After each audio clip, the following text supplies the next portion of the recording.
الشيطان الرجيم بسم الله الرحمن الرحيم الحمد لله رب العالمين والصلاة والسلام على رسوله الكريم وعلى آله وصحبه أجمعين।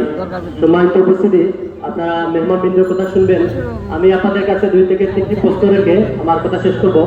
সম্মানিত উপস্থিতি, আপনারা জানেন আগামী 12 ফেব্রুয়ারি বাংলাদেশের ভাগ্য নির্ধারণের দিন। সেই দিন সিলেট মহানগর থেকে সিলেট সদর এবং আসন থেকে আমাদের নির্বাচিত প্রতিনিধি যারা বিজয়ী হওয়ার সম্ভাবনা আছে তাদের মধ্যে একজন হচ্ছেন আমাদের কান্ডারি দাঁড়িপাল্লার কান্ডারি মাওলানা হাবিবুর রহমান, আর অন্যজন হচ্ছেন দানুশ শীষের প্রার্থী। আমি দানুশ শীষের প্রার্থী সম্পর্কে 2টি প্রশ্ন আপনাদের সামনে রেখে আমার বক্তব্য শেষ করব। আপনারা জানেন ইতিমধ্যে বাংলাদেশের ইনকিলাবীদের তালিকা প্রকাশ হয়েছে, 300 আসন প্রার্থীর তালিকা প্রকাশ হয়েছে। সেই জায়গায় আমাদের সিলেটের সদরের 1 আসনের প্রার্থী খন্দকার মুক্তাদিরের দ্বিতীয়তম অবস্থানে আছেন। ওনার ইনকিলাবী হচ্ছে 840 কোটি। সেই জায়গায় 840 কোটি ঋণ আমরা যদি একটু চিন্তা করি, উনি যদি নির্বাচিত হন, এমপি হওয়ার পর আপনারা জানেন বাংলাদেশের প্রত্যেক এমপির জন্য বরাদ্দ রয়েছে বেতন হচ্ছে 55 থেকে 60,000 টাকা এবং সম্পূর্ণ ভাতা সহ 1,55,000 টাকা। সেই জায়গায় 1,55,000 টাকা যদি উনি এমপি হয়ে পান প্রত্যেক মাসে 5 বছর এমপিগিরি করলে উনি 60 মাস বেতন পাবেন। 60 মাসে বেতনে ওনার হবে 96 লক্ষ থেকে 1 কোটির মধ্যে হবে। 1 কোটি টাকা যদি 5 বছর এমপি হয়ে পান, তাহলে আপনারা চিন্তা করে দেখেন উনি 840 কোটি ঋণ কিভাবে আদায় করবেন। নিঃসন্দেহে চাঁদাবাজি, সন্ত্রাস, টেন্ডারবাজি ছাড়া, ব্যাংক দখল ছাড়া ওনার ঋণ শেষ করতে পারবেন না উনি। আপনাদের প্রশ্ন হচ্ছে আপনারা কাকে নির্বাচিত করবেন আগামী 12 ফেব্রুয়ারি, সেটা চিন্তার বিষয়। নাম্বার 1। নাম্বার 2 হচ্ছে আমাদের মাওলানা হাবিবুর রহমান সম্পর্কে আমি 3টি আপনাদেরকে ধারণা দিতে চাই। নাম্বার 1 হচ্ছে মানুষের মৌলিক 5টি বিষয়ের প্রয়োজন, এর মাঝে একটি হচ্ছে চিকিৎসা। মাওলানা হাবিবুর রহমান চিকিৎসা খাতে সিলেটের মধ্যে বিখ্যাত। আপনারা সবাই জানেন ইবনে সিনা মেডিকেল ট্রাস্ট সেন্টারে উনি হচ্ছেন চেয়ারম্যান। প্রত্যেক দিন হাজার মানুষ সেই জায়গা থেকে চিকিৎসা নিয়ে থাকে। সেই জায়গায় মাওলানা হাবিবুর রহমান চিকিৎসা ক্ষেত্রে অন্যান্য একজন বিখ্যাত ব্যক্তি। দ্বিতীয়ত হচ্ছে মানুষ শিক্ষা মেরুদণ্ড, শিক্ষাই জাতির মেরুদণ্ড আমরা সবাই জানি। মাওলানা হাবিবুর রহমান শিক্ষার ক্ষেত্রে যে পরিমাণ অবদান রেখেছে, সিলেটের ঐতিহ্যবাহী 3টি ক্যাম্পাসে ওনার অবদান রয়েছে, শাহজালাল জামিয়া, মীরাবাজার জামিয়া, আলামিন জামিয়া, আপনারা সবাই জানেন। সেইগুলা প্রতিষ্ঠার ক্ষেত্রে ওনার অনেক ভূমিকা রয়েছে।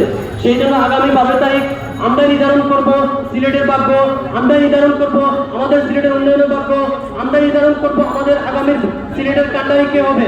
সেই জায়গায় আপনাদেরকে সবার কাছে প্রশ্ন রেখে যাই, ন্যায় ইনসাফ কায়েমের জন্য, সত্যবাদী মানুষকে নির্বাচিত করার জন্য আগামী 12 তারিখ আমরা সবাই দাঁড়িপাল্লায় ভোট দিয়ে মাওলানা হাবিবুর রহমানকে বিজয় করতে চাই। পারবেন তো ইনশাআল্লাহ? আগামী 12 তারিখ আমরা দাঁড়িপাল্লার বিজয় নিয়ে আমরা করে ফেলবো, সেই প্রত্যাশা রেখে। এবং আপনাদের সকলের কাজ হচ্ছে সিলেট 1 ওয়ার্ডের সকলের কাছে আমি আহ্বান রেখে যাই যে আপনারা যারা আছেন এখানে সবাই যাবেন, এই যে ইনকিলাবের বিষয়টিকে আপনারা তুলে ধরবেন যে বাংলাদেশের দ্বিতীয় ইনকিলাবী হচ্ছে উনি যদি এতটুকু ঋণদারি হয়ে থাকেন, তাহলে মানুষ সিলেটের মানুষের ভাগ্য কিভাবে পরিবর্তন করবেন? উনার নিজের ভাগ্যের রেখা রয়েছে। উনি হচ্ছেন একজন, আমরা যেটা বলি থাকি ইনকিলাবিটা আসলে মানুষই বুঝতে পারে না। 840 কোটি এটা মনে হয় সংখ্যা, আসলে এটা সংখ্যা না। এটা যদি আপনি কনভার্ট করেন, এটাকে যদি বুঝতে চান, তাহলে সিলেটের মানুষের হাজার হাজার মানুষের অধিকারের টাকা উনি নিয়ে নিয়েছেন অলরেডি। সেটা ঋণ করা ওনার জন্য সম্ভব না। উনি যদি এমপি হয়ে থাকেন, সিলেটের ভাগ্য নির্ধারণ যে ওনার ইনকিলাবি শেষ করতে পারবেন না, তো আমরা এটা বিশ্বাস করি। এবং এটা যদি উনি চান শেষ করতে, তাহলে আমরা এটা বিশ্বাস করি উনি আবার ব্যাংক দখল করবেন, আবার চাঁদাবাজি করবেন, আবার সন্ত্রাসের রাজনীতি কায়েম করবেন, মানুষ সত্য রাজনীতি করে কায়েম করবেন। সেই জায়গা থেকে আমরা প্রত্যাখ্যান করি ওনাকে, একজন ওয়ার্ডবাসী এটা প্রত্যাখ্যান করবেন, আমরা সেই প্রত্যাশা রাখি। এবং আগামী 12 তারিখ দাঁড়িপাল্লার বিজয় নিয়ে আপনারা করে ফিরবেন, সেই প্রত্যাশা রাখি। এবং মাওলানা হাবিবুর রহমান হচ্ছেন একজন সৎপক্ষ যোগ্য নাগরিক, উনি দেশপ্রেমিক। আপনারা সবাই জানেন সিলেটে ওনার অবদান, সেই অবদানটুকু প্রত্যেক মানুষের কাছে বলবেন এবং অধিকারজনক কথা বলবেন। সেই প্রত্যাশা রেখে আগামী 12 তারিখে সূর্য উদয় হবে, ইনসাফের সূর্য উদয় হবে। আগামী 12 তারিখ দাঁড়িপাল্লার বিজয় হবে। বাংলাদেশের মানুষ যে পরিমাণ সুদ দেখাচ্ছে, যে পরিমাণ আশা আকাঙ্ক্ষা নিয়ে বসবাস করতেছে, সবকে দেখেছে বারবার দাঁড়িপাল্লা এবার সেই সম্ভাবনা চাপিয়ে উঠেছে। সেই জায়গায় ওটা প্রত্যাশা আপনাদের সবার কাছে রেখে আমি আমার সংক্ষিপ্ত বক্তব্য শেষ করছি। আসসালামু আলাইকুম রহমতুল্লাহ।